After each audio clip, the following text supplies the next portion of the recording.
And good evening, LBE community, LBE family, wherever you are. This is a very, very special broadcast this evening, last evening, for all of you who joined us. We did a barbershop talk and we talked about. We were waiting for the verdict on the George Floyd murder. And we thank you. Yesterday, we had over 1,053 viewers. And so that's very exciting. So the verdict came through this afternoon, and here we are. We brought the brothers back to the barbershop, to the LBE barbershop, with a few new faces in the barbershop this evening. And we wanted to come in and talk about our reaction to the verdict today. I'm not going to stay because this is a brothers only conversation, but I do want to say before I duck out, I want to say thank you. Thank you to the activists. Thank you to the prayer warriors. Thank you to the European Americans who are finally waking up and standing on the right side of justice. We know that today does not make it the end of the struggle. We still are striving for and calling for radical justice, but we did see today the beginning, I think, and speaking as the mother, the daughter, the lover, the friend, the sister, the colleague of Black brothers. And so we're just really excited to welcome these brothers, these beautiful souls in the LBE space, and to get us through the barbershop talk again, Brother Jermaine Barkley. I've crowned him as our LBE mental health guru. And he's going to lead these beautiful brothers in a conversation about our reactions. How are we feeling about the verdict today? So with that being said, Brother Jermaine, take it away. Thank you so much, Sister Lewis. Before we get started, I want everyone just to introduce themselves so the viewers know, who it is that's speaking. We'll just take a quick 10, 15 seconds to say who you are. I'll start. My name is Jermaine Barkley. I'm the Assistant Vice Chair of the African Diaspora Advisory Council and Chairman of the Diversity, Equity, and Inclusion Leadership Council for Blue Cross Blue Shield of Arizona. Dr. Martin Tease, who are you? Hey, everybody. I'm Dr. Martin Tease. I'm one of the coordinators and is Office of Inclusion, Multicultural, and LGBTQIA Student Services. And I also serve as one of the 2021 to 2023 Diversity Fellows on the campus as well. Thank you, good doctor. We'll go to Pastor Bryant. I'm Pastor Leonard Bryant. I'm pastor of Riverside Church of God in Christ and up here in the Flagstaff. And also I'm an IT professional for some 30 years in various different companies throughout the country. Thank you very much. Edward Lumpkin. Thanks for having me. Edward Lumpkin, first Vice President of Phi Beta Sigma, also in banking, as well as an adjunct with Phoenix College. Glad to be here.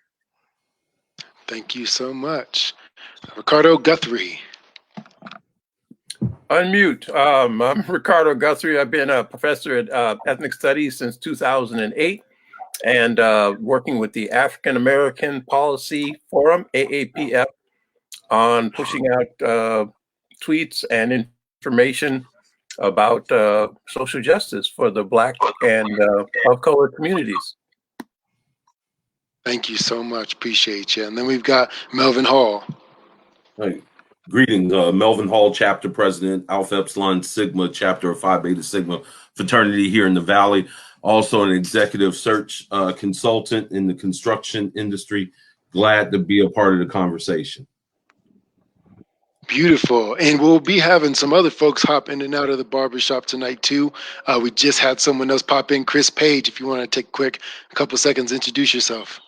Sounds good. My name is Chris Paige. I think I have met each and every one of you guys that are in the shop. Where's our barber? I need to cut all this gray off, man, and this gray all on my face. But I'm Chris Paige. I am faculty here at the Franklin College of Business here at Northern Arizona University. Great. Appreciate you popping in. Like I said, we'll probably have some other folks popping in and out. We won't be here all night. There's really one question for all of us to kind of discuss and get your thoughts on. Again, it's really just your first reaction. So with the extent that we're respectful, I just want to know your honest opinions today in the Derek Chauvin trial. After about 10 hours of deliberation, the jury came back and gave verdicts of guilty on all 3 charges. For former police officer Derek Chauvin. We're awaiting sentencing, I believe in the next 15 days is what I heard on the news, next couple of weeks or so. But I'll open it up to the panel here. What's your reaction to this trial and now to the verdict that's come in? You know, if you don't mind, I'll kick it off. I guess for me, I had a little bit of nervousness. You know, wasn't sure how this would go. I mean, I think we all, as we had discussed yesterday, witnessed pretty clearly what had occurred. You know, and it's not necessarily for us to decide; it's for the jury to come up with an actual fair verdict. And I think that they did their job, which, quite honestly, I was quite surprised, especially looking at the history of America.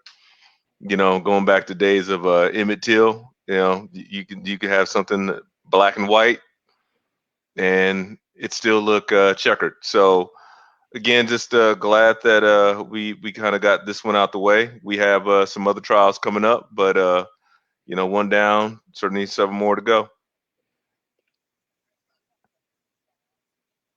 If I could step in, I'd say that I'm overjoyed. You know, as people were listening to me, I said all last week and prior to this, I was kind of disappointed. I didn't go to law school, but I did do TV and film, so I play like a lawyer in my mind on TV. And I just didn't think that we would get what we got today based upon some of the things that went on in the trial. But I know that this is a war. We won a battle. There's many victories that we still have to fight for. So I'm hoping that, you know, this is a step in the right direction.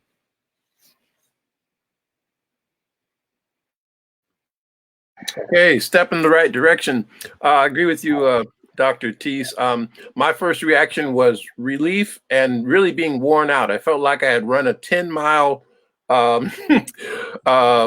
race and then just barely made it to the finish line. And the people are like, well, how are you feeling, boss? I'm like, I'm tired. And so I was weary about why we have to carry this load and feel relief that the usual outcome didn't happen. So I think we talked about this yesterday.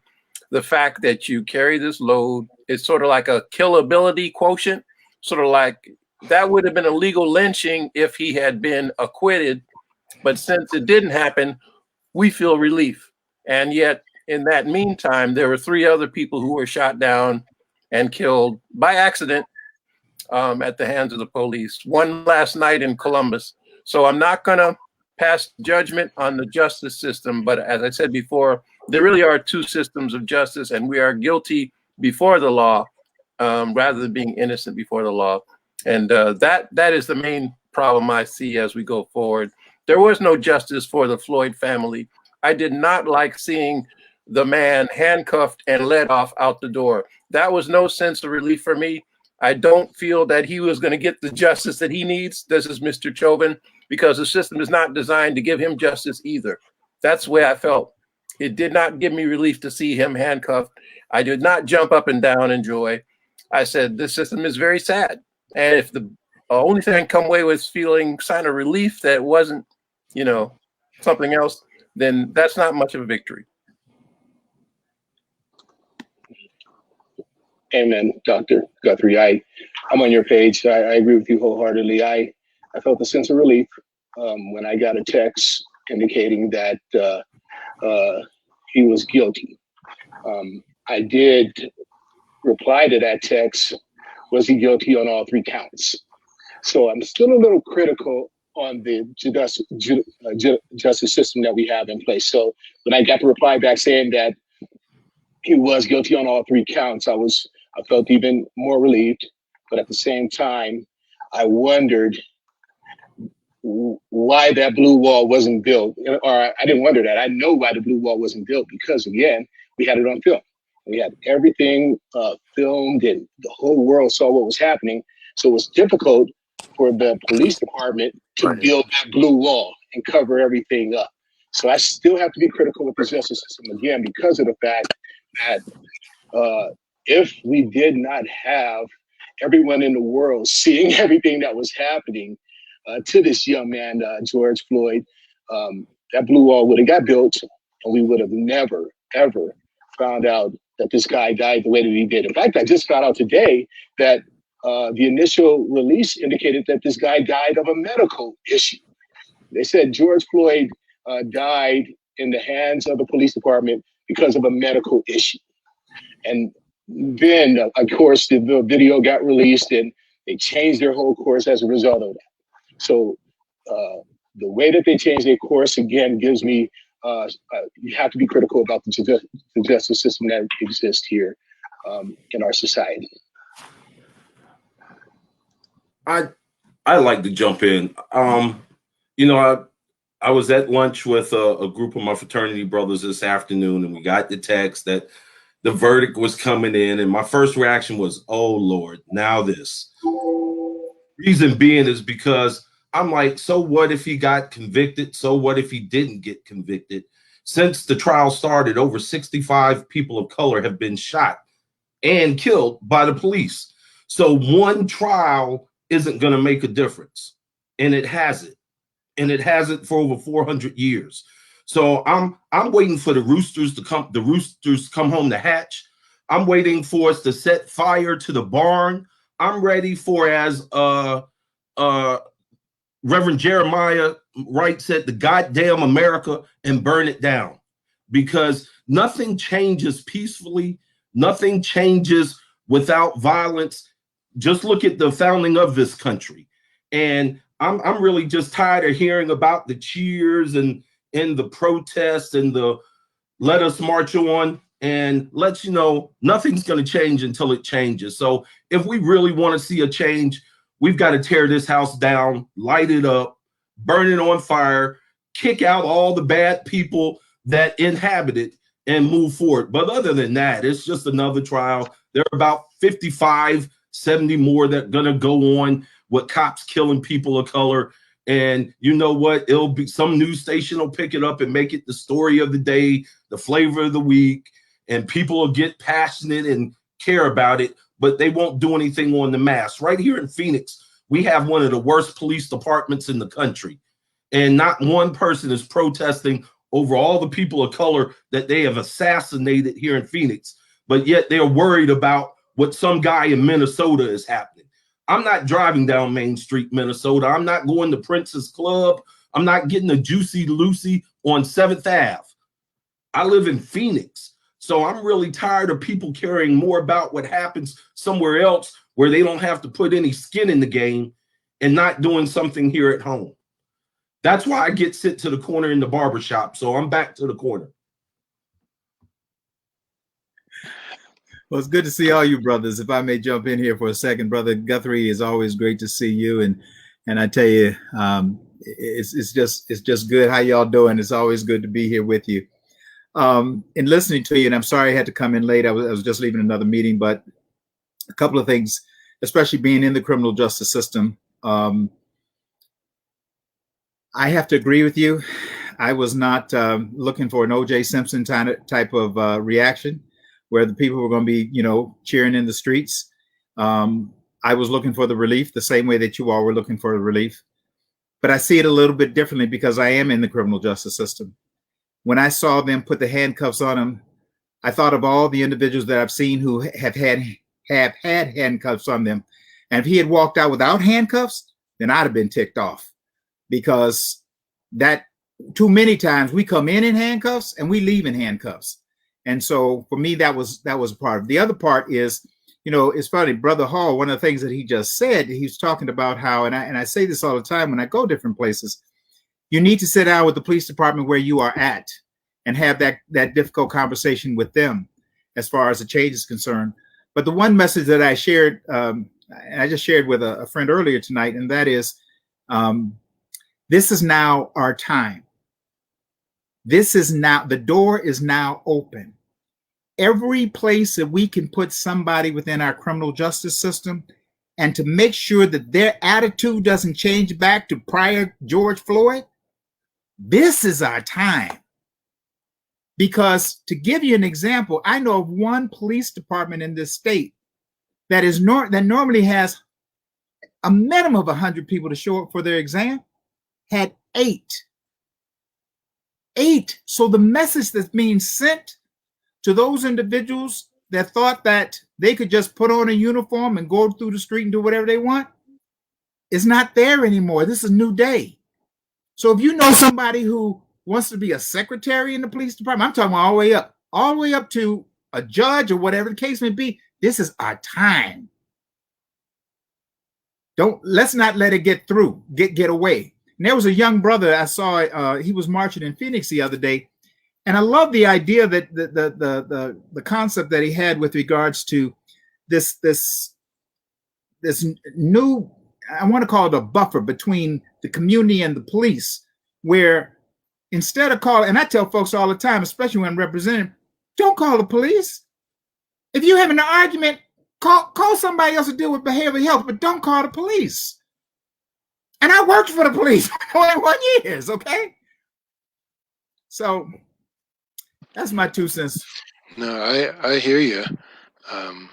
Pastor Leonard, we got a request for you to jump in. I don't know why. No, listen, you know, I'm with everyone so far in terms of what I heard, man. You know, I was relieved because, you know, like many of us, I lived through the Rodney King incident in terms of how the verdict really put everything on blast, right? Individuals out doing this and that. And I didn't want a repeat of that, right? I didn't want a repeat of that. But in essence, in terms of being overjoyed because of the verdict, I wasn't there, and I'll probably never be there, because when life is lost, no verdict is going to bring him out of the grave, an individual out of the grave, right? No verdict. I think there is a little bit of, I guess I won't say happy, but I'm I guess in some ways, I'm glad that the individuals who did go out and protest and different things like that, they can walk away here. They can walk away from this and say, hey, our voices were heard. Our voices were heard. We did something or whatever. But the unfortunate part of it is, really the unfortunate part of it is that their voices were heard, because really justice should be equal. Justice should be blind. Justice should not require protesting in the street. Justice shouldn't, you shouldn't have to go that far. You shouldn't have to go on television, et cetera, et cetera. So the need, right, the need for all of this protesting put me in a place to say, okay, I think last night, and I'm not going to refer back to too much to last night, but individuals, and even tonight, individuals talking about, hey, because of the visibility of the cameras, et cetera, and the exposure that went there, this was really an isolated kind of thing. This is isolated. And anyone shouldn't walk away from this and say everything has changed, everything's going to change, or that our work is done because of one verdict. Because verdicts there, because the next time that a verdict doesn't go your way, the next time that a verdict doesn't go your way, or the next time an individual is hurt, then you'll lose all hope. And for me personally, you know, in terms of, you know, am I an anarchist and do I want the whole system to go down or whatever? I would say this, you know, when I look at this, because there should be change. There should be systematic change in how we deal with things. In actuality, I believe it should go back to the original documentation and how we're supposed to do it. It should live up to the letter of the law and how the justice system operates in terms of being blind. But if we get to a point in our lives in which we lose all faith and hope in the systems that have been erected, which we certainly as Black people, you know, I'm not saying Black men, Black women, as Black folk, we all could at some times have probably lost faith in the system.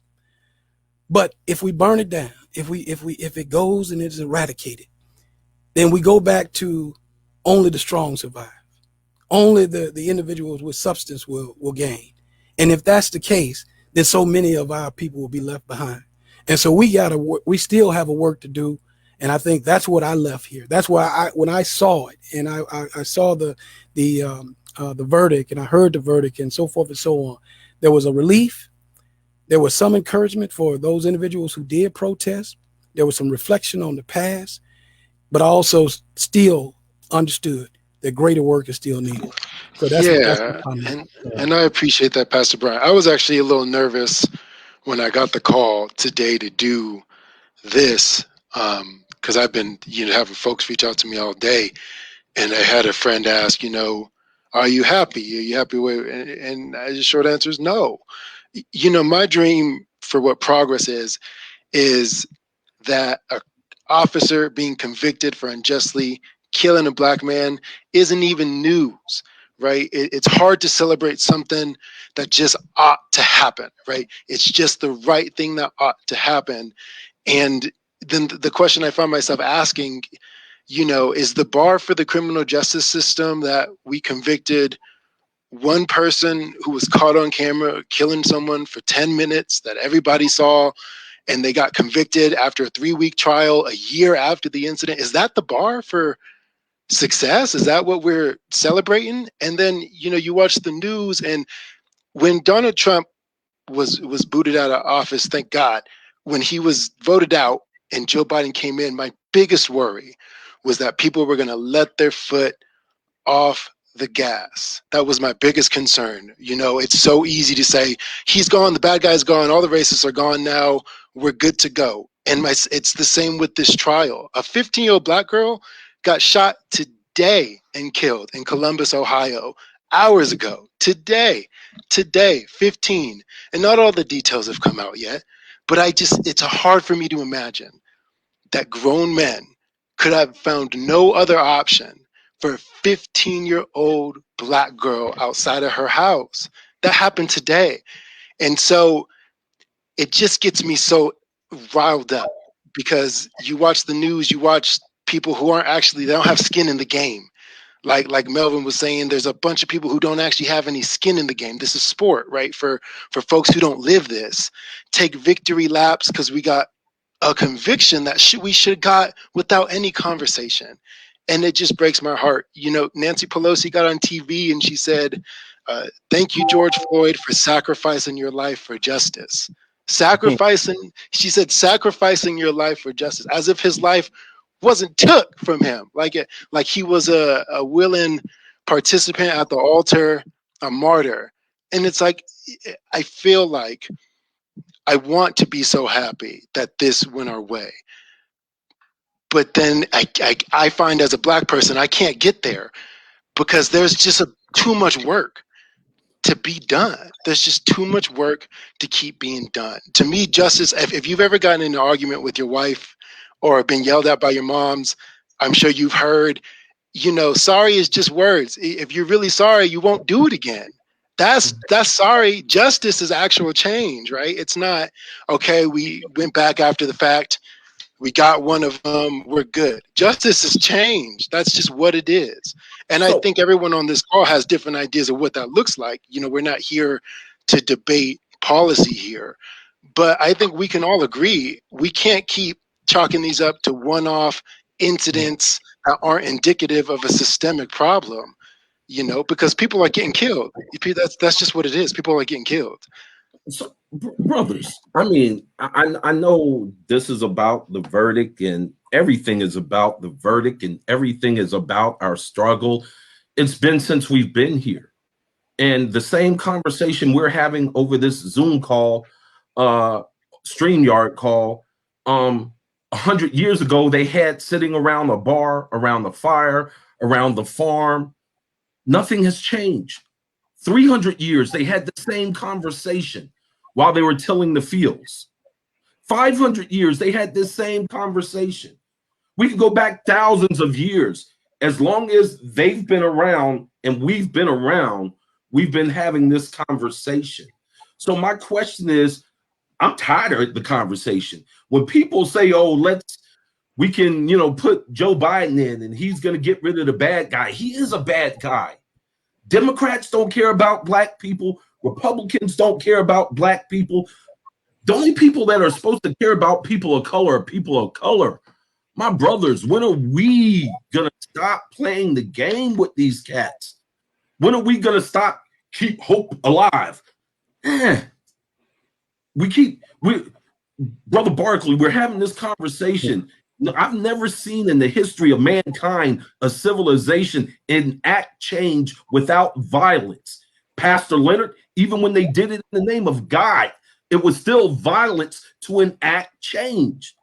We're the only people that want to sit with our thumbs in our mouth in the corner saying, oh, please give us some freedom. Please give me justice. Please treat me like I matter. 400 years. Cats. I apologize. But so guess what? They're going to kill another George Floyd. Guess what? They're going to kill another Tamir Rice. Guess what? They're going to kill another Philando Castile. We got to stop all this rah stuff.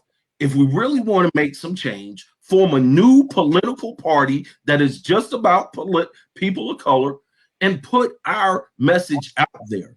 Because when we sit here and say, oh, let's do X, Y, and Z, you cannot change the system when you're a part of it.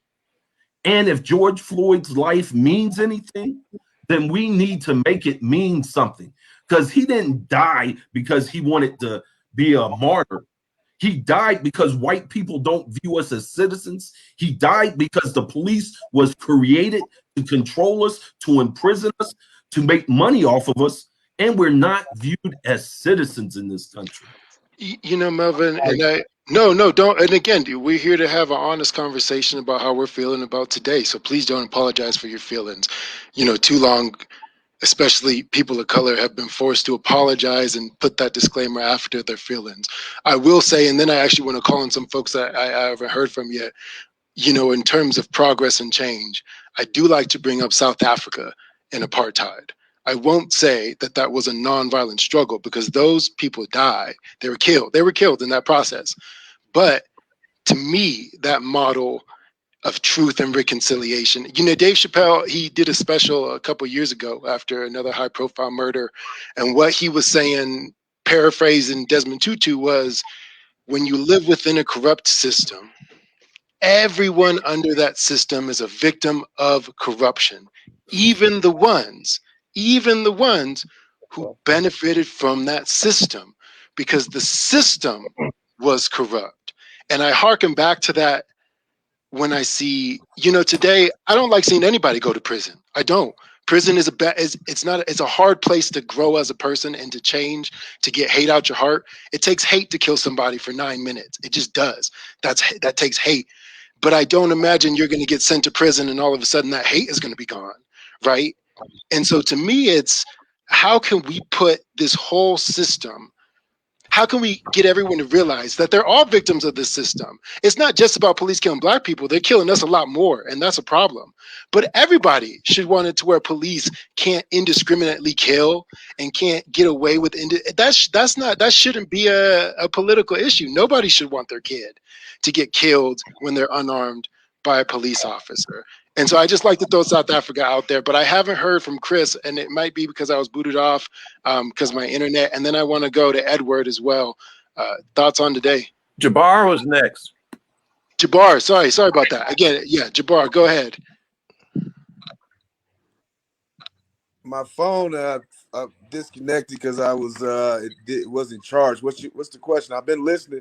So we're just asking thoughts about today. Thoughts about the verdict. Thoughts about today, man. I was in here working, man. When I got the news, it was a sigh of relief. You know what I'm saying? Because like they say, it could have been the other way around, right? And if it would have been the other way around, it probably would have went down around this country, right? I'm about one day at a time. You know what I'm saying? You can't take care of shit past today. You know what I mean? We got us a victory today. Take that victory. You know what I mean? Because we don't get them often. I'm gonna soak that victory up as much as I can, and like the gentleman said, if we want change, we need to go up in that police department and speak on it. You know what I'm saying? We can go hand to hand up in there and voice our opinions and see if they're gonna give us some action. You know, but if we don't go up there and speak it and they probably watching right now as we talk on this live broadcast. You know, it's not nothing like going up in person. I had some incident coming to the shop. You might have seen my little Instagram and stuff, and I had to get a little bit go back to my old days. You know what I'm saying? But I had to go address the issue, and the kids say they wanted to call me. No, hell no. I want you to see me I want to see your face. I want to be face to face with you. Because sometimes you can't get it, you can't send a letter or send a note to take care of God's work. You got to pull up on them yourself. You know what I'm saying? And that's the type of brother I am. When I heard that went down, I went to their house. You know what I'm saying? And knocked on their window, beat on their window, and told them to come outside. You know what I'm saying? You want some real gangster stuff? I'll show you some real gangster stuff. You ain't ready for it. Everything changed when I pulled up. You know what I'm saying? So maybe we need to just pull up on these police departments and hand to hand and see what we can do. Other than that, I mean, they're not going to hear us from off this broadcast. They listening to us, but they ain't hearing us unless we pull up. Edward, I saw your hand go up. You know, Chris Cuomo said something the other day. He's got a show, and you know, it's pretty well watched. And he had mentioned, and he said something that really makes perfect sense. He says, until white people, well, I'm just paraphrasing, but he said basically until white people's children go through the same experience as the little black children, you know, reform is not going to happen. And if you think about it, if you liken it to, say, for instance, in Oregon, they passed a law, I think last year, where basically it legalized like heroin. I mean, you know, just drugs that you just would not even believe that they would be okay with.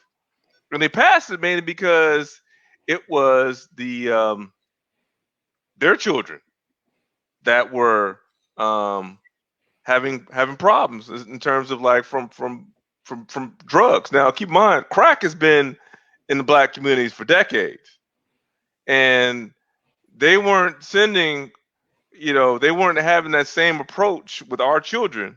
However, once their children started getting hooked on drugs, then it became something completely different. So I think there is some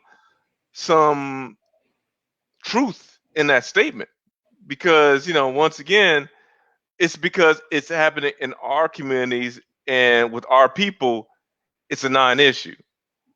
But if you take it to, say, Scottsdale, Paradise Valley, and so on and so forth, I'm pretty sure somebody mentioned yesterday about the Black Panthers having you know, walking into the state capitol in California with guns, and what happened? So Got rid of the guns. Yep. Yeah, until it starts spilling over to their neighborhoods, you know, I think, you know, Mel has a point. You know, nothing is really going to change, and I think ultimately, you know, there needs to be some dramatic change in terms of not just these one-offs, but it needs to be something more deeply rooted. Yeah, you know, you look at the Capitol riots. You know, they went there because the election was quote unquote rigged and false, and they caused a ruckus and they tore that place up. And it was a damn shame. But, you know, you guess what the Arizona legislator is doing now? They're passing laws to address voter fraud, right? Same with Georgia, same with all these states. They got what they wanted, right? They got what they wanted out of it. And it's a damn shame that that's what it came to. Because if it was, like we said yesterday, a bunch of black folks marching on that Capitol, you best believe it would be a different story. Ricardo just wrote something out in the chat that I would love for you to share to educate us. And then we're going to go to a couple other folks here. But Ricardo, you just wrote something out I think everyone could benefit from. Oh, yeah. Real quickly. So interest convergence, when the interests of the larger society converge with the interests of Black folks or gay folks or people who are on the bottom, then change is accepted. It's not that people are opposed to it. It's just more like, if that's going to benefit me, okay, I'll put $1 into that. Instead of saying, well, you should do it because it's the right thing and you may not benefit from it, but I'll tell you what, George Floyd will still be alive. So interest convergence, that comes from Derek Bell and the critical race theorists who said, it's not cynical to say that. That's the reality. 13th, 14th, 15th Amendment affected everybody, but people still say, oh, that's the end of slavery. Oh, that's equal rights. Oh, that's the vote. Well, that's for everybody. Instead, they say, well, that was for the ex-slaves. And then we can get rid of it when we want. And it's like, that is not right. It shouldn't be that way. I hear you, Mr. Hall. I hear you. Yeah, thank you for that. I want to go. To Chris first because I haven't heard from Chris. Then I want to go to Reverend Richards, and then we're going to go to Dr. Tease. All right, Brother Barkley, thank you. I appreciate that. The words you stated earlier were just on point in regards to this corrupt environment, this corrupt system that exists. I still have a problem with the justice system that we have in place, the police system that we have in place. And I'm not trying to offend you, Reverend Richards at all. I know you referred to the justice at all, but the system that we have in place is just so corrupt, and it's still corrupt. It's still doing what it's doing, and it's been passed on from generation to generation. You have police chiefs that are in place right now that have walked the beat and did whatever they did in regards to the police harassment in the community that they patrolled. And now they're in charge. And now you have people that are underneath them seeing how the police chief actually did his job, so they're doing it. And then it's going out to the next generation. And that reminds me, again, I heard the term about there's bad apples in the police department, that there's bad apples out there, and there's more good people. Unfortunately, I just have this whole mindset that there's a few good apples and then there's bad apples throughout, right? So a really good friend of mine retired police. So he's like my best friend. He's been, he did his years in the police department, retired at 52. So that's why he joined, so he can retire early. So one reason why I got this whole idea of what's happening in the police department is our conversations. So he had communicated to me in more than one occasion where he was up for promotion and another person was up for promotion that was a white guy that was up for that same type of promotion. But he didn't get it because the white guy that was making the decision decided that he wanted to go with this white officer because it reminded him of him when he was young.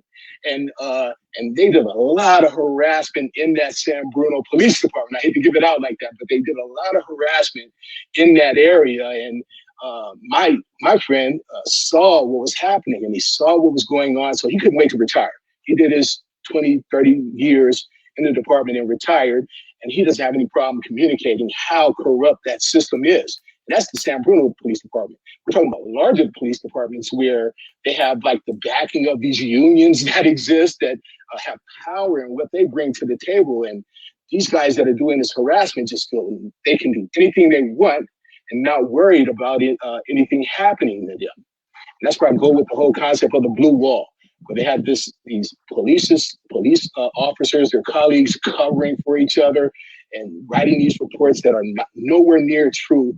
And again, they're able to get away with it because of the fact there's nobody, witnesses indicating that what they wrote down is not true. And when you have a witness of a police camera, as I mentioned again last night, and I mentioned it again this morning, you have an eye in the sky that's filming everything. You have that available. That's when you really start seeing the corruption of the police department. When you see the police reports that are written down in a certain way, indicating that they're covering for this other police person, and you have this police chief that's approving all of these reports that are coming this way. That is when you really start seeing the corruption that exists in that system. And once we see that, we got to realize that we need to fix that. Yeah. You know, in the phrase of the bad apples is a few bad apples spoils the bunch. Isn't that the whole phrase? You know, bad apple spoils the bunch. You know, I'm sure with me, it's like, I'm sure there were officers that testified against Derek Chauvin in this trial. There were officers that testified. And in my mind, I am sure that a lot of people who get into policing do it because they want to help people and they want to save people and they want to protect people. But when the system came from slave catchers and there was never any, let's take a step back and fix that up, right? Like there was never any massive overhaul, right? It just rolled on through the 60s where they were, you know, busting up civil rights protests. It rolled through the 80s and 90s where they were busting up gay clubs. And then we just kind of assumed at some point somebody probably fixed it. Then it's hard to be a good person within a system where you're having to enforce laws that are oppressing poor people, people of color, people who've been disenfranchised. We got a request for Reverend Richards to speak. And then I want to go to Dr. Tease. Reverend Richards, what are you thinking? How you doing? I'm doing good. I'm doing good. Thanks so much. A couple of things I want to mention, and that is, I'm old enough to remember when Dr. King died. I'm old enough to remember what tearing a city up looks like. And once it happens, you never want to see it again, especially if it's your city, because it's us that hurt. So since when I went on to the police department, one of the things I kept saying, Lord, whatever you do, please don't let there be a riot under my watch. And so, Jabarha, let me tell you some of the things I used to do while I was there. I used to go out in the street and talk with my brothers who represented all the different gangs. I didn't care what color it was. And when it came time to come, I would bring them to the police department. Sometimes even where the police chief says, are you all right? I said, I'm fine. He says, you go places I wouldn't go without SAU, which is SWAT. I said, you know something? That's why I go where I go without a gun, because they trust me and because I can bring it to the table. When Jermaine was just talking about trying to change that system, you know, I think of the time when one of the assistant chiefs said, because I insisted that we have the Nation of Islam come to the table at the police department to talk about an incident involving some children of the Nation of Islam. And he looked at me afterwards. He said, you know, we have never done this before. When the LGBTQ community came rolling up in there, we let them know those bars they were busting up and calling them all kinds of names, that nonsense was going to stop. When you start bringing the community to the table in order to get them involved in not only selecting the chief, but also officers as far as the interviews, that's where you start making a difference. Because then that responsibility that we're talking about right now, we're part of that. We are part of that. And so when I look at it, and I heard somebody say something about that police chief that's up there, and that's the way they do it. Well, I'm going to tell you, there was a guy who lived 2 doors down from me in Chicago. He wanted to be a police officer in the worst way. One day, my mother saw him out running in the snow because he was supposed to get on with Iowa, and instead they cut their budget. And so she said, well, why don't you go down to Arizona where my son is? He came down here. He used to get written up all the time by a sergeant because he didn't give tickets like everybody else did. When he pulled somebody over, he would say to him, look, man, I've been in this situation. Look, just slow down, okay? He is now police chief in Iowa. And I'm sure that this brother from the south side of Chicago is making sure that the rest of his department is doing just like this is why I'm saying this is our time. This is not our time to burn. This is not our time to destroy. This is our time to build. And we've got to put individuals in those positions to reach out to the community and to bring them to the table and not be afraid of what folks are going to say inside. Because when they brought me in, I was a civilian. I didn't know any blue line, anything. I just go ahead and come here. Hey, Pookie, come on over here, man. We're going to sit. I used to have folks go to the barber shop when I had hair, and they would say, oh, man, I was at the police department talking to the chief last night. And somebody said, man, you weren't at the police department talking to the chief. He said, Gerald, tell her. And I only had hair around here at the time. I said, yeah, he was at the police department. Sure was. He was talking to the chief. Oh, man, give me one of them meetings. But you got to have somebody that's willing to go in there and pay those dues in order to get us to that table. And I can tell you, as a prosecutor, one of the things, man, when I was the only black prosecutor in the state, you can't imagine what it feels like when I go into a court right now and the prosecutor's black, the judge is black, and I'm black. And then you get somebody to say to me, you doing this to me because I'm black. I'm like, bruh, no. you are finally getting some justice here. Mhm. Thank you for that, Reverend Richards. I appreciate that. I want to go to Dr. Tease because we haven't heard from Dr. Tease yet, that I know of. I might have got booted, and I was excited to hear from him. So, Dr. Tease, what are you thinking? How you feeling? Man, I think the conversation is great, and I listened to Brother Hall, Brother Richards, and I know one of the things that brought me back to Flagstaff in my 3 iterations here was I worked for the Murdoch Community Center, and so we did community-based policing, and so it was about trying good elements to weed out bad elements, working with the community, working with the police department, so there was some kind of consensus and some understanding, so that what the Reverend just talked about, we had that there. So you could go talk to the people. You knew who people were. So I think, but I listened to Melvin and see a couple of things, and I agree with you that I kind of have that middle of the road. So I was named after Martin Luther King. So I was born on his birthday. So I kind of believe, a lot of what, King inspired and talked about. But I also know about Malcolm X, and I also know about Marcus Garvey, and I know about, the Black Panthers, and I know Melvin. I think you're talking about something that I agree with. I think you have the 3 different sides. You have the one that's going to go up there and talk nonviolence. You have the one that's going to go talk whatever. And then there's the one that tells you might want to talk to the ones that aren't nonviolent, that want nonviolence and other kinds of things. So therefore you can get what you want. And Reverend, I think that's kind of what you speak to me about. I want to go back and say today, I said overjoyed, and I'm still going to stick there, but say what I'm happy about. I'm happy that we're having this, again, having this conversation. I'm happy that when George Floyd was killed, it wasn't a sacrifice. He didn't do it to be a martyr. So I don't know what Nancy was talking about, but seeing the movement and the way that everyone, started protesting and showing the rights and in a lot of areas, I was seeing people doing Black Lives Matter up here that weren't Black. So, I don't know if they were in the bandwagon, or I don't know if, they really got what was going on, but it made me feel good, so today I feel good, but I feel good in the sense of I ate a burger when I really wanted soul food. I feel good in the sense of, something happened, but I know something larger has to happen. And I hope that this is the catalyst where we can start looking at the fact that, him getting convicted shouldn't be this big conversation. It should be just what is. I think one of the things that they said about, this wasn't a trial about the police department, but it was about Chauvin and what he did. I agree with that to a certain extent, because he went beyond being a police officer. He went into being a murderer.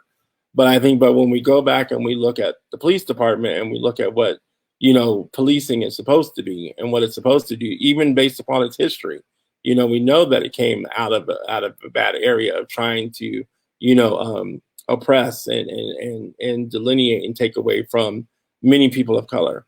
But, like everything else that we do, we get our hands in it and we make change. And that change that we made, which I think makes us, a very interesting, I say interesting people. I'm pro-Black, but I'm not anti anybody else. But I do think that when you talk about the change, one talked about change being with religion and how they use religion to kill, to make that change.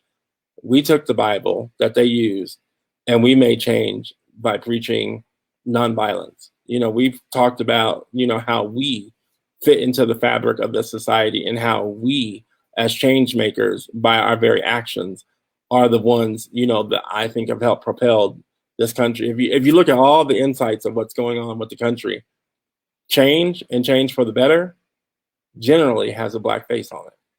And it's a hard fought fight. I know we're tired. I'm tired of it. I was telling coworkers today, I'm tired. I don't know what more to say. I'm disappointed. But today I'm a little bit happy that some of them get it. And, and will they use their voice and their privilege to kind of have these conversations, so that even though we know there's 5 more shootings today, there's going to be 5 more shootings tomorrow, they at least now get it. And I will say that I want to go back to Melvin real quick. I do think what's going on in Phoenix and what's happening is a shame, and it's a shame because at the head of the police department is a Black sister, and sadly, I have to say, I still love her, but, I have relations to that Black sister. So My family came to police, with my uncle being one of the first Black sergeants in Arizona. My dad was a police officer before he switched over. So I get it. You know, I think there's work that needs to be done, you know, on all sides. And I think, you know, like you said, you take Melvin up into that police department and tell them, you know, why they're failing us. But then I also think you take, you know, Reverend Gerald as a police officer, you know, talking about his experience. You talk about all, you know, Jabarha, I think I was listening to you yesterday, you know, and explaining your situation. You know, I mean, all these things I think we have to do, you know, so today isn't just, you know, just another day. Today has to be the start of transformation. And I'm hoping, you know, with that said, you know, I know we have many starts, and as much as we will probably be happy today, you know, when the conviction, how much time does he get? You know, the lady that mistook a taser for a gun, you know, how much time is she gonna get? You know, the brother that rose his hands, but they shot the little 13-year-old boy. You know, I mean, all these things, like, we still got to fight. We still got to battle. So, right. You know, I'm happy for today's victory, but I'm very cognizant of what we have to do for tomorrow. Yeah. You know, and ongoing. Thank you for that, Doctor, and I appreciate that. And something I want to throw out to viewers, you know, if you're not Black, if you're not a person of color, if you're not Native, living up here, you know, and stolen land from you, if you haven't experienced this, it might be jarring to you to hear us. Historically, there hasn't been much room for us to express any anger in a public forum without it branding us as terrorists, branding us as radicals, outcasting us from any of the discussions. But I like to take a step back and just remind everybody that's watching, it is hard to go in your day-to-day life and worry about, am I going to be the next one? If this officer stops me and I move too fast, am I going to get killed? Seeing little kids get killed on camera and it get put on TV like it's a show or like it's content, it's hard. And it's hard after hundreds of years of us being killed to take a step back and be like, you know what? We're totally cool just having a conversation, because it's been centuries and centuries of us losing friends and family and loved ones and people that look like us. And I just want to, as we continue these conversations, right? What does progress look like? What's the way forward? And you hear all the different approaches to what that looks like. I like to throw that out there because it's important for you to remember, if you're not part of this community, we're trying to it's like having a boot on our neck. And we got to come out with the solution to how to get the boot off our neck, right? There's a boot, I'm choking, and the person above me is like, why can't you figure out how to get this boot off your neck, right? And it's like, why can't you just get the boot off of, why can't you stop killing me, man? Why is it that we have to show you a way for you to stop killing us, man? Like, and that comes with a lot of anger. And so I like to throw that out there, not to ask, but really just to let folks know, you got to understand the emotion behind this. When somebody dies, that's as final can get in terms of consequences on this earth, right? That's death. That's boom. That's the top-notch level of something somebody could do to you. That's boom, you're gone. And there should be a lot of anger around that, right? There should be a lot of frustration because somebody just had their life taken. And I like to throw that out there, not to ask, but to tell you that we need a little bit of compassion and empathy and room to feel those feelings. It can't just be somebody died and now the Black community needs to get over it and figure out a solution and be the noble, you know, the strong, noble, straight-jawed, we shall overcome. There's got to be some room for feeling these emotions. There's got to be room for it. Because if you don't give a community room to tell you how they're feeling after the last centuries and centuries of oppression, eventually it's going to blow up. You got to give us the room to feel how we're feeling and express how we're feeling, especially as Black men. But that's hard, right? Because if you're a Black man in public and you're acting angry, you know, you could be next. It puts us in a hard situation. So I ask for love and empathy for our Black communities to give us the space to be upset, because we should be upset. we forget that we should be mad, and you should be mad too, because somebody got killed. I want to go to Ricardo, then I want to go back to Reverend Richards and back to Pastor Bryant. Let's go to Ricardo. Okay, I'll keep it short. I just wanted to do this one piece on South Africa, because you put it in earlier. Mandela made a decision when he was in jail or prison for 20-something years. He said, look, I can die in jail and you all can have this country, but we're going to burn it to the ground unless I come out of prison and make a deal. And the ANC, the African National Congress, did not like that. They said, who are you? He says, I'm the person who lost my son and was not able to go to his prison, to his funeral. I'm the one who saw the impact on my white jailers when I told them that what you're doing is wrong. And he told all these things that he did. He said, so I'm the one who gets to come out and ensure that we have a peaceful transition. Now, he was no naive person. He knew it would not be peaceful. During that time when he came out, they did assassinate as many people who were like him as they could get away with.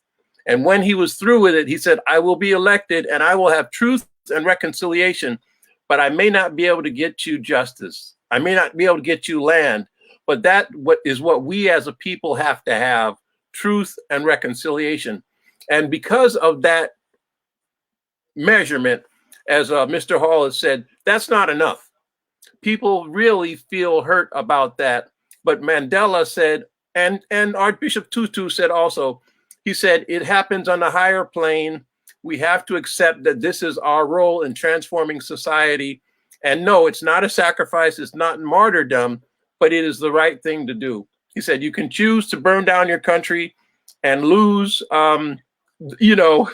your next of kin, or we can do this transition where we will be in power, but we may not have it the way you want.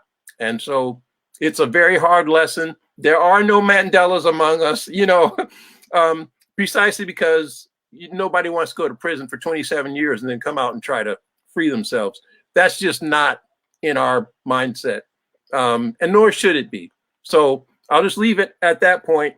We'll have truth and reconciliation, but we may not get justice under this corrupt system. Yeah, I appreciate that, Ricardo. And actually, I listed an order before, but I want to go to Melvin. Then we're going to go to Pastor Bryant and Reverend Richards. I want to make sure everyone gets another word in, and then we'll get around to the rest of the panel before we wrap up. Melvin, how you feeling, Mr. President? Had to get myself off mute. Frustrated, man. I mean, honestly, because, I keep telling everybody I was the light-skinned dude in the kitchen frying chicken and making lemonade back in the day. I couldn't stand the sun, So, I'm here frying chicken and I'm making up some delicious food, but I can't get nobody to sit at the table and have a meal with me, because we talk constantly about the killings, what's occurred over hundreds of years.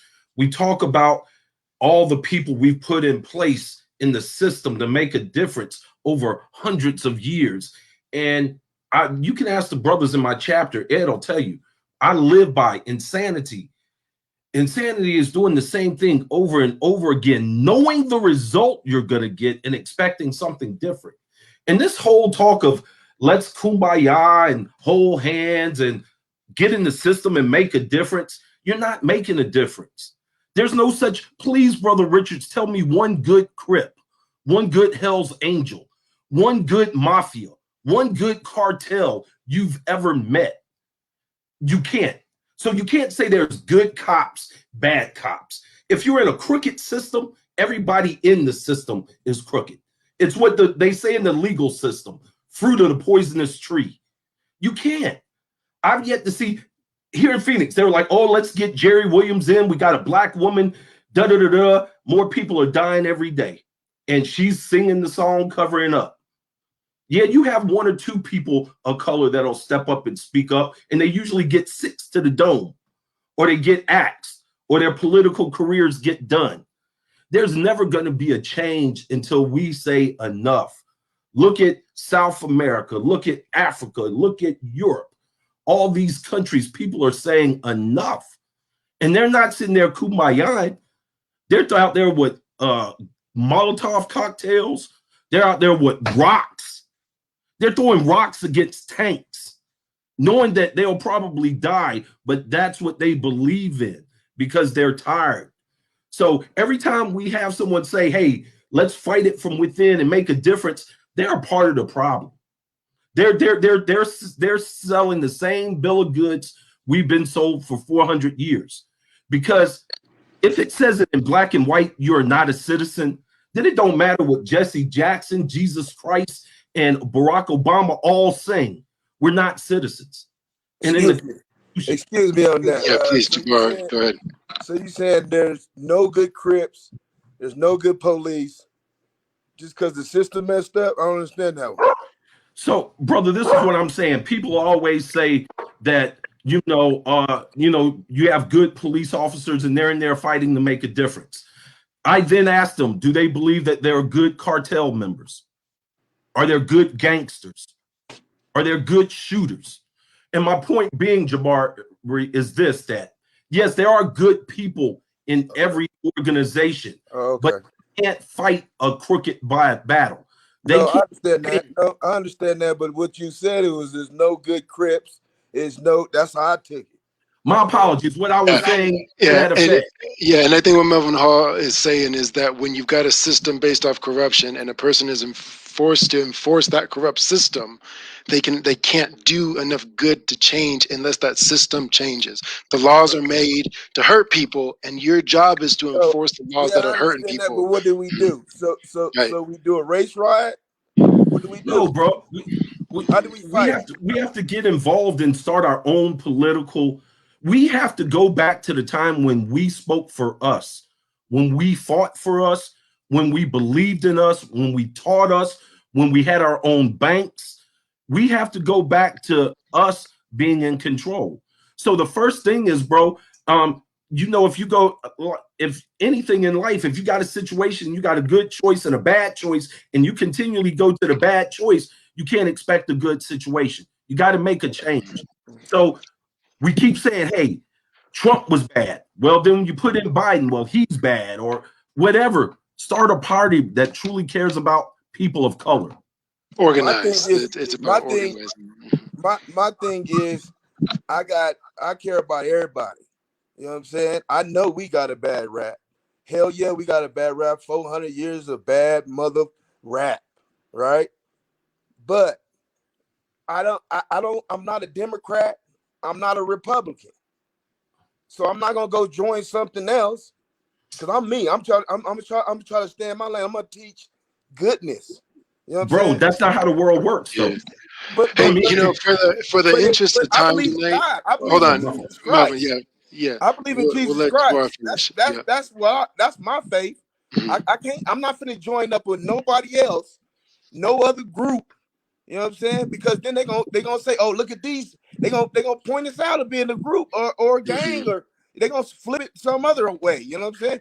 We gotta go as God's people. That's how we gotta get in. We gotta get in as God's people. That's the only way we gonna get in, and God's gotta help us. Yeah. But if we try to start like another organization, we just like them. The saying is that there's always power where there's power to the people, but there needs to be enough people. And I think to some extent, we're all on the same page here in terms of we need to get people organized in mass to speak for themselves instead of hoping that we get some savior or representative to speak for us, because then those people get killed. When you have a figurehead at the head of a movement, those people get killed.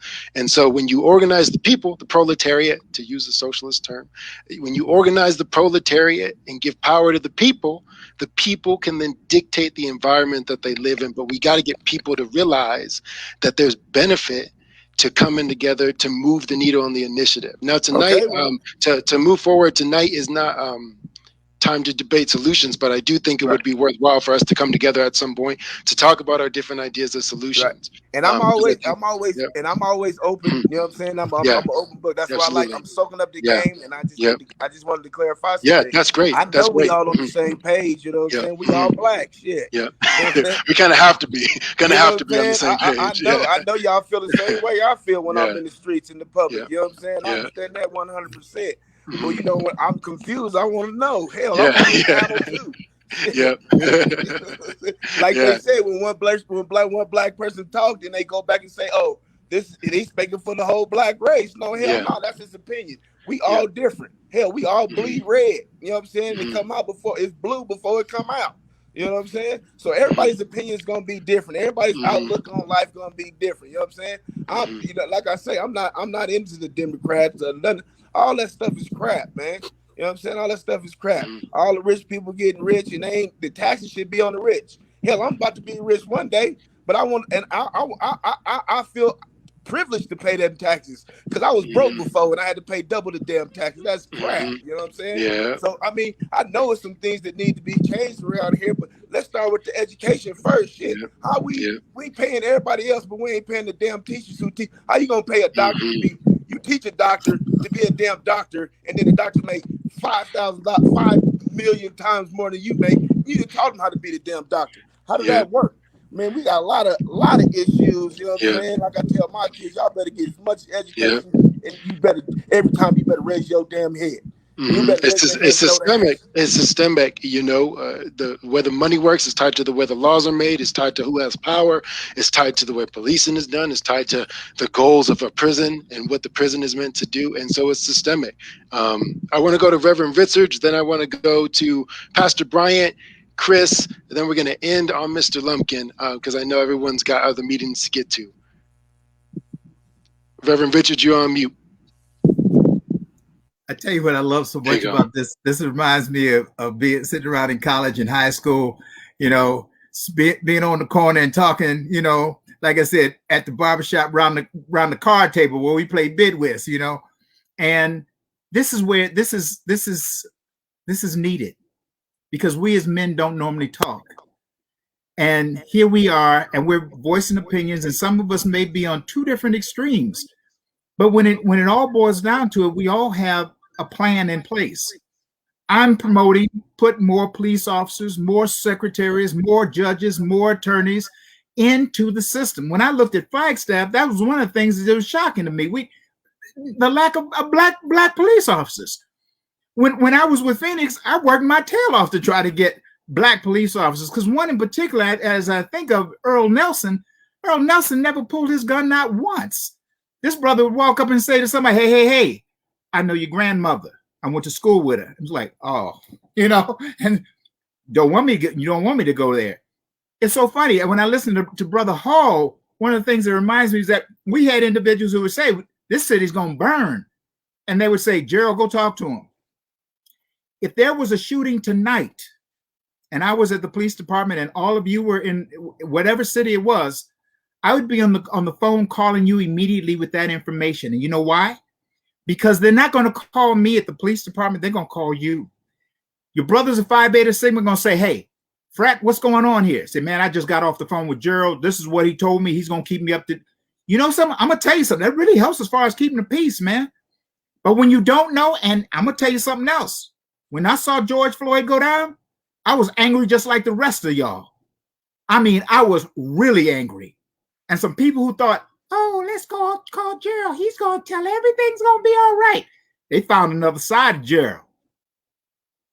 Brother Hall, I just had a list of 6 different folks, Hells Angels, Crips, all kinds of folks that I was going to tell you were good folks I know personally. They take a bullet for me, okay? But we have got to get into the system.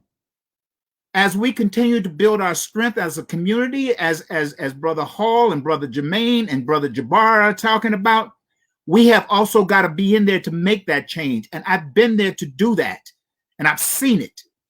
So I'm asking you, if you know somebody who's especially young and they got a lot of energy, hey man, why don't you become the police? I remember I told one kid, he was 6 years old. I said, what do you want to be? This kid was like 3'11". He said, I want to be a football player. I said, no, I tell you what, you look just like the chief of police. I saw him a year later. The one thing he wanted to do was to go and sit in the chief's office. And I took him in there so he could sit there and feel it. I'm begging you all, please, if you know of individuals who have that skill and that talent, support the Jerry Williams with more individuals inside the organization, not just leaving her alone fighting a union by herself. I'm asking you, please. Thank you for that, Reverend Richards. Let's actually go to Edward, okay, here's the final order. I won't keep switching it up here. We're going to go to Edward because I haven't heard from him in a bit. We're going to go to Chris. We're going to go to Dr. Tease. And then Pastor Bryant, I want you to finish us out as a man of God. If y'all got 15 minutes left, I know it's going later. Big surprise. We're going later than an hour. But if y'all got 15 minutes, I'd love to hear from everyone one last time. So let's go to Edward. I really do appreciate the discussion, and I definitely like the different viewpoints.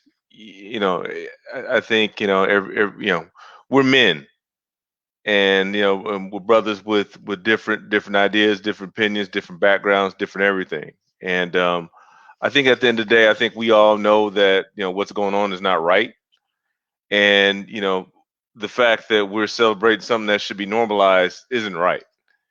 In terms of what do we do to correct this or stop it? I mean, obviously the system was built how the system was built, and it's spitting out different verdicts and different things that as it is intended. I think we should never not stop to expect change. My grandmother, who was woman with very little education, had 14 children, and she was selected by the NAACP to help desegregate the schools in her city.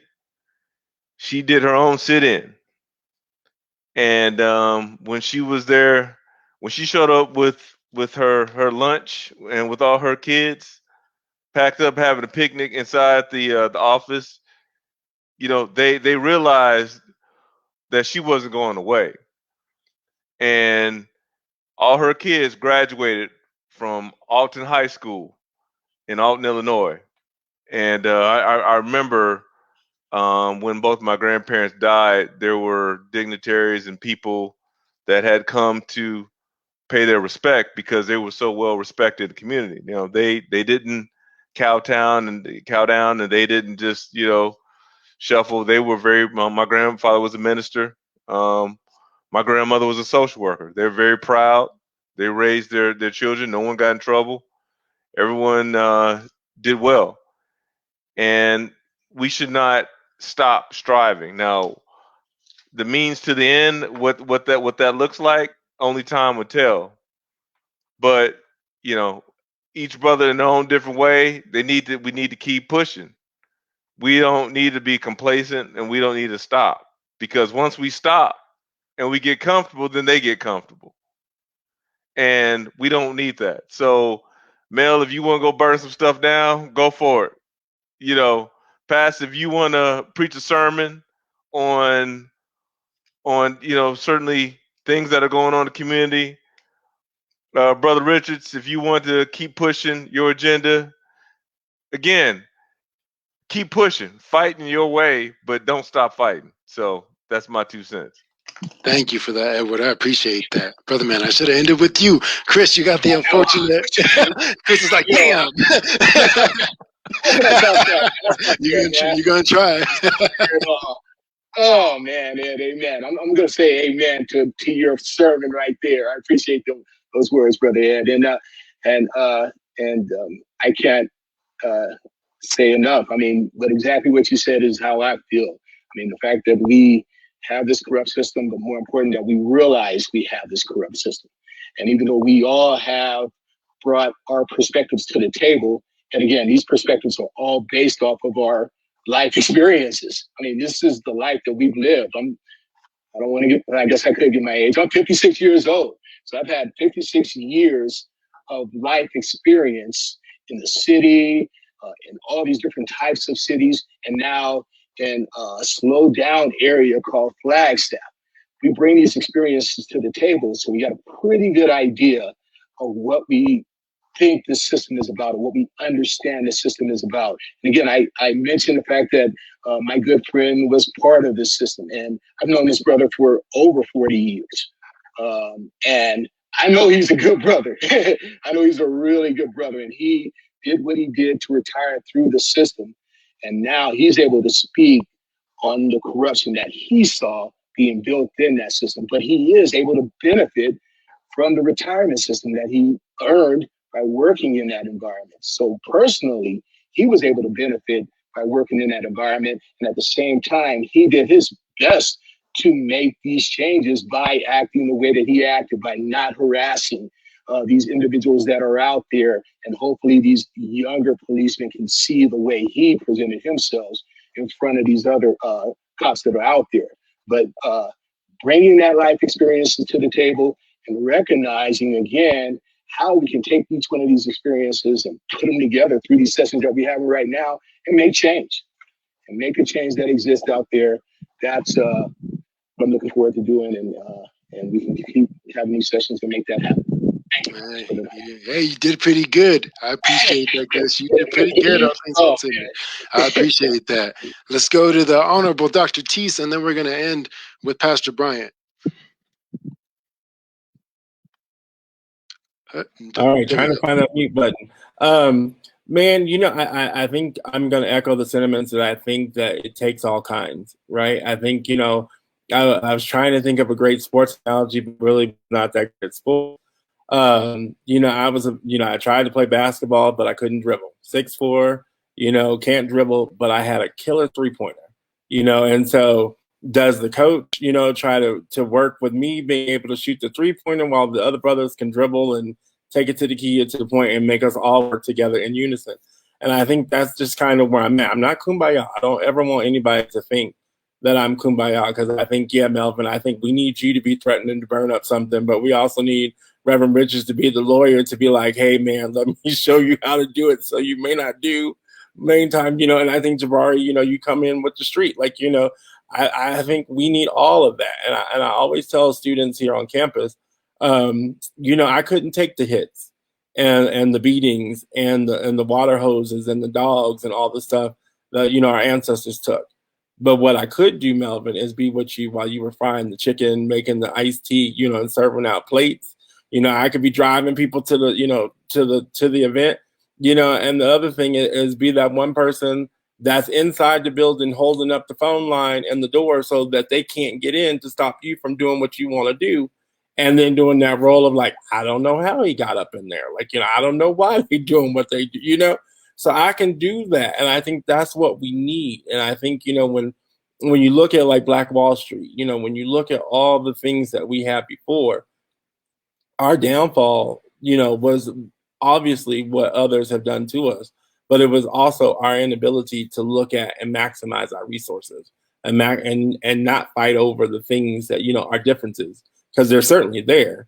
But I think once we go back and collectively figure out how to put that together, we can have what we had before, and we can hold people to the fire, you know, literally and physically, you know. But I think we can also make those changes within. So, you know, I think we have to be within the system, but I also think we have to be out of the system, you know. And your job, Melvin, is to hold us accountable, right? Our job in the system might be to do those things so like I can stop someone from coming after another brother, but at the same time, teaching another brother how to play the game, you know, not only to play the game, but to master the game. So then therefore we change the game. So it's not an easy battle. It's not easy, you know, it's not an easy fight. And again, there's going to be victories. There's going to be losses. You know, we're going to lose some people along the way. You know, I was watching Get on the Bus the other day. Everybody didn't make it. You know, there were some people who had to get off the bus, you know, and we kicked them off the bus, right? But then there was others that came on. So that's my thing, is to say, you know, let us look at this time to see how we can come back together and bring all of our collective selves together, you know, and let them know what we got and what we can do. Preach. I love it. I love to hear it, Dr. Tease. I'm glad I called you. It's harm reduction, baby. It's harm reduction. You know, you work in the system to reduce harm. You work out the system to change it all completely so there's no more harm and you don't have to keep reducing the harm.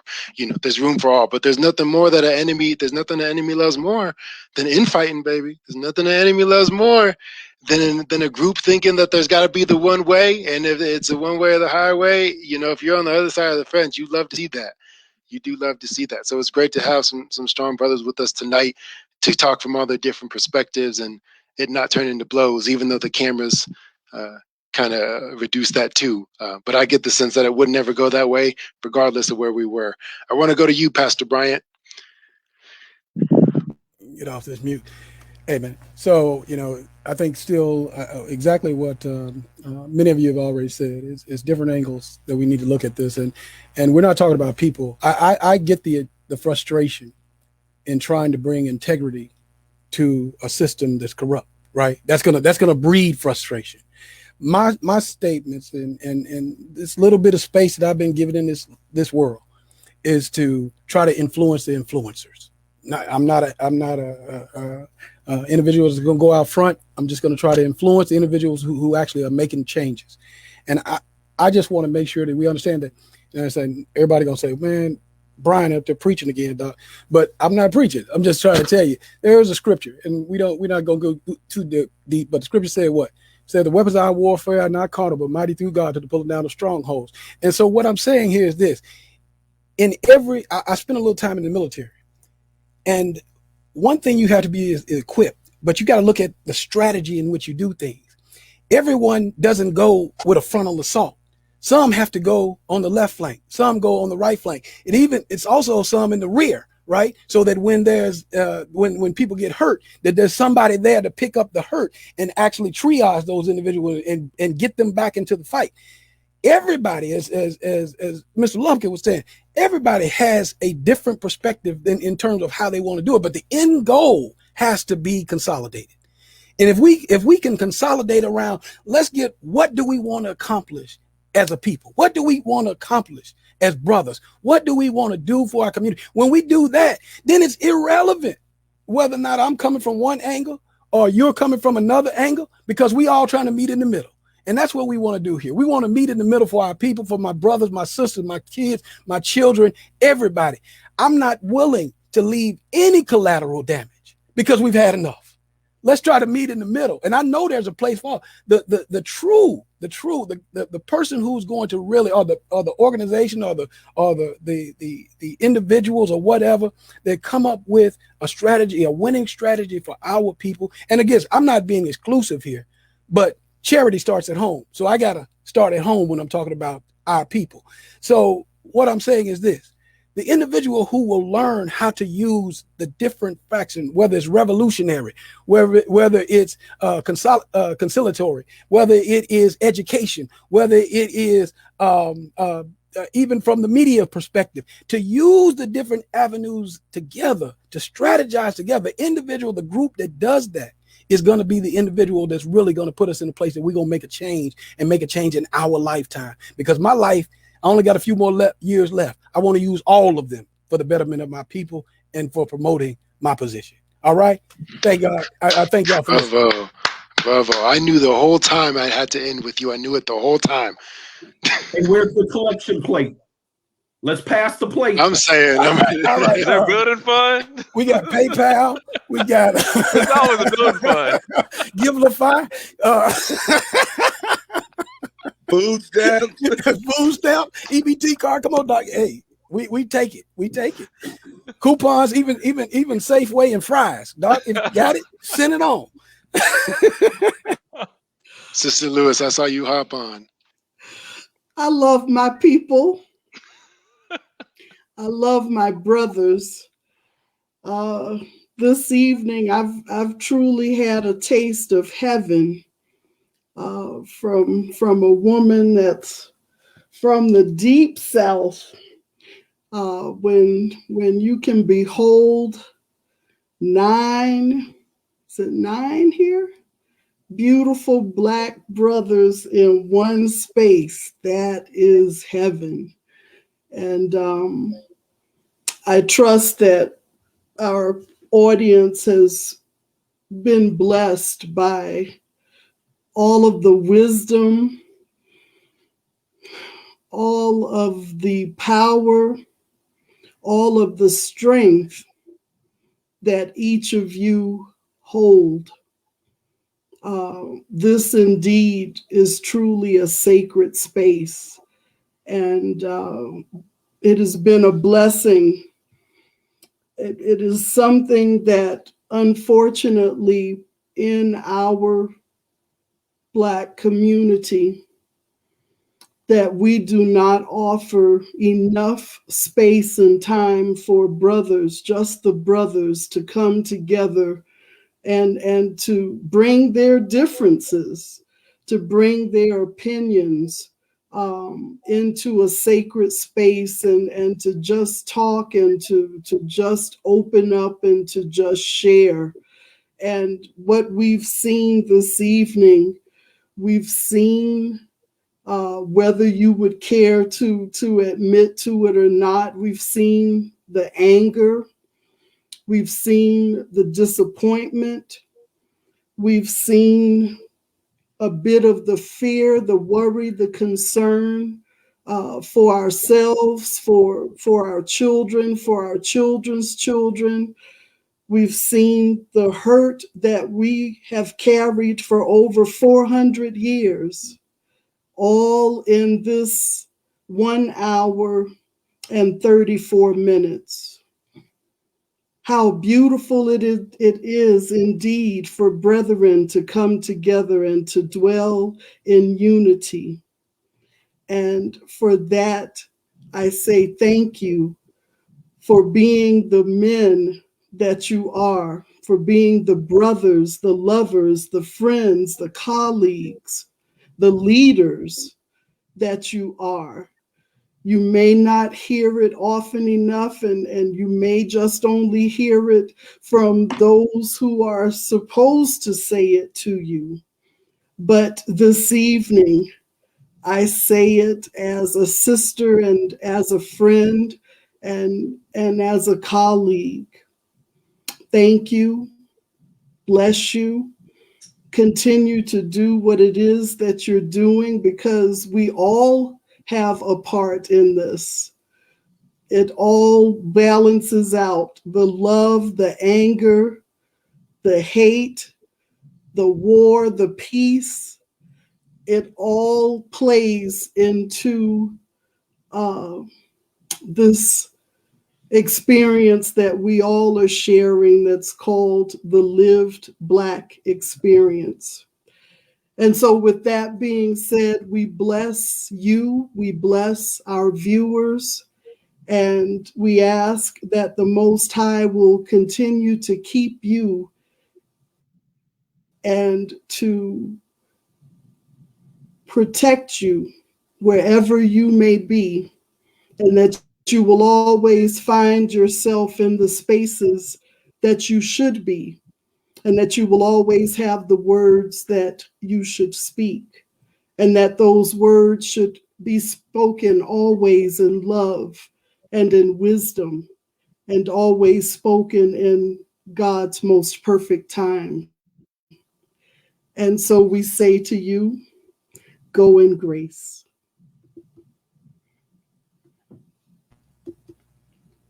Amen.